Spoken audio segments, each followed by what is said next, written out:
Yes, guys. I hope you all survived this big crash because, damn, this was the most insane liquidation event ever. So I wasn't in a trade. I was of course in that Solana short, but I only had a very small runner, so that I didn't profit any of this big dump. Like it was insane.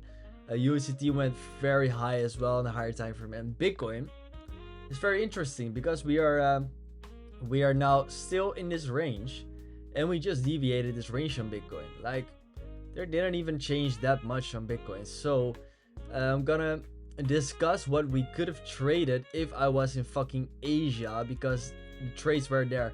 You had this trade. I saw this one was a beauty, which you could. Yeah, this was at 11. Crazy trade, very low time frame, so the entry would have been here, but it was a continuation trade.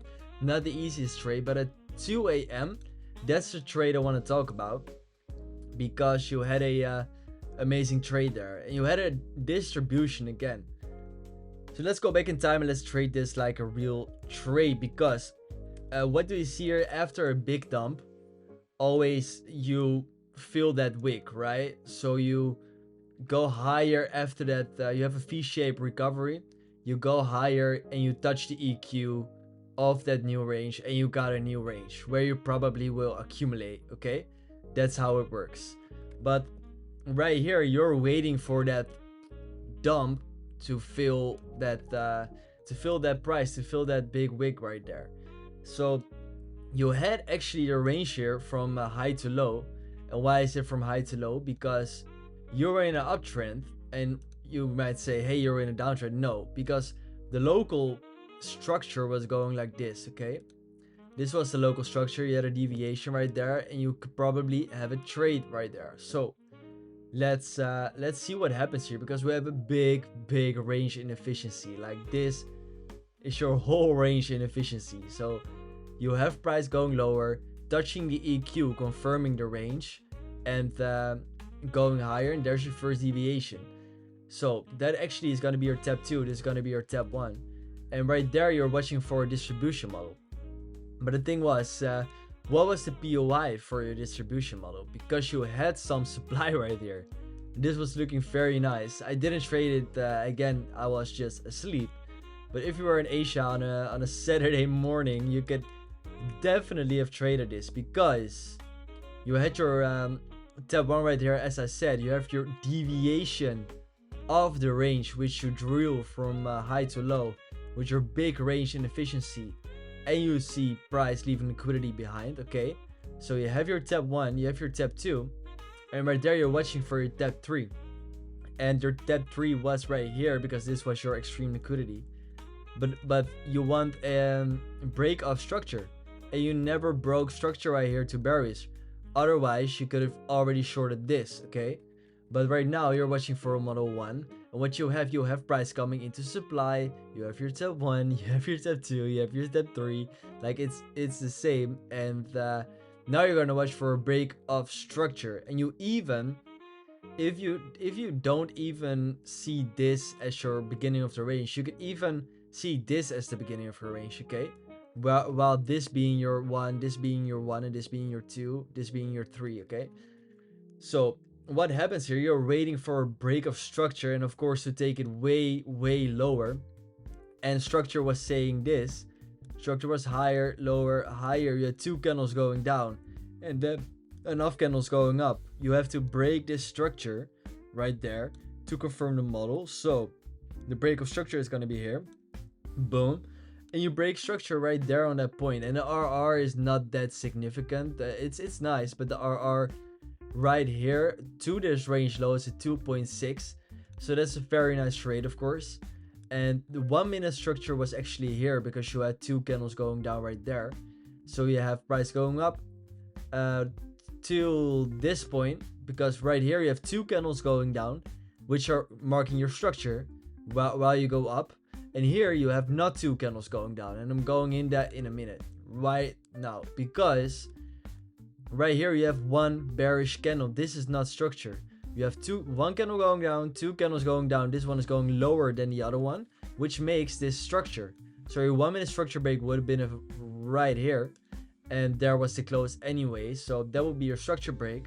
Now you're gonna watch for a potential take profit, and that will be of course the range low for a 2.6 RR and the first demand zone, actually this liquidity point for a 3.4 RR. And when you play it, you indeed see price was going lower, and we are probably backed by supply as well. And there you can see it. If I remove the structures, that you can see this last candle going up before you aggressively go down, leaving inefficiency.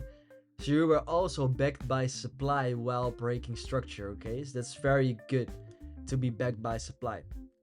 All right, what's the break in the volume profile? The volume profile, got a lot of questions from that, starts at the beginning of the range. So right here at the beginning of the range till the moment you break structure. Okay, so then you can see the volume profile was fully in the upper section of the range. That means no volume was here in the range. What does that mean? Is that price is gonna flush through this price section, because this is your extreme discount price section of the range. Like, this is extreme discount, nothing is in here. Okay, so you will grab all the liquidity and go to that range low as a target.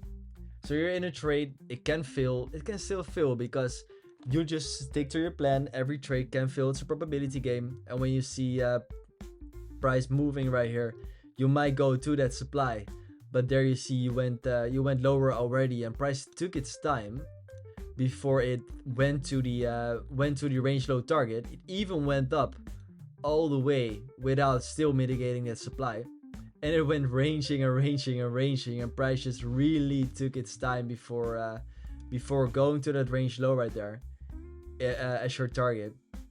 And price right now, let's see where price right now is right there. So there you can see your take profit was being hit for a 2.6 RR, and it was just a wonderful trade if you were an Asia trader. And this is not this doesn't look like the usual model you see on my channel, but it literally is. It literally is the usual model.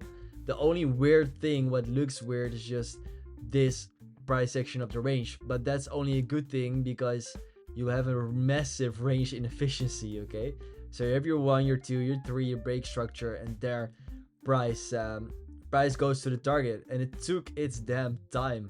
Like, damn. And that's why you don't do your stop loss to break even too quick, especially on this trade, because it was protected by supply. So then you cannot put your stop loss to break even, because then you could be stopped out right here, boom, and still go lower. When it mitigates this, and you have mitigated this supply block, okay, then you could throw your stop loss to here, because then price has no reason to go higher again. You break structure here, boom, you break structure, you throw your stop loss to here. And what happens when you break structure? You expect a lower high for a lower low. Okay, so you expect a lower high for a lower low. That's what structure is saying, and then you reach your target.